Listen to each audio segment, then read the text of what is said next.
রাধে রাধে বন্ধুরা, দেখো আমার গোপালের শরণ দেওয়ার জন্য বিছানা করছি। আমার তো গোপালের জন্য আলাদা এখনও ঘর করা হয়নি। আমি যে ঘরটাতে থাকি সেখানেই গোপালের আসন পাতা আছে, আর গোপালের খাট আছে আলাদা, সেই খাটের উপরেই ওকে শয়ন দিই। তো দেখেছো আমি আগে কিন্তু একটা কম্বল পেতে নিয়েছি, যেহেতু এখনও বেশ ঠান্ডা আছে ওই কারণে কম্বল পেতে নিয়েছি। তবু কিন্তু একটা কম্বল গায়ে দেবো যাতে শীত না লাগে। তো দেখো আমি কিন্তু শুয়ে দিয়েছি, কম্বলটা গায়ে দিয়েও দিয়েছি। এবার আমি মশারিটা টাঙিয়ে দেবো, যেহেতু আমার ঘরের মধ্যে প্রচুর মশা আছে ওই কারণেই।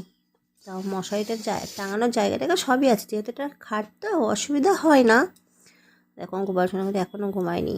ঘুমাও, একদম দুষ্টুমি করতে নেই, তাড়াতাড়ি ঘুমাই পড়ো, ঘুমাই করো। শ্রীমদ্ভগবত গীতায় নমো নমঃ। নমো বিষ্ণু নমো বিষ্ণু নমো বিষ্ণু। ঘুমাও ঘুমাও গোপাল, সবাই ঘুমাও, সকালবেলা ডেকে দেবো।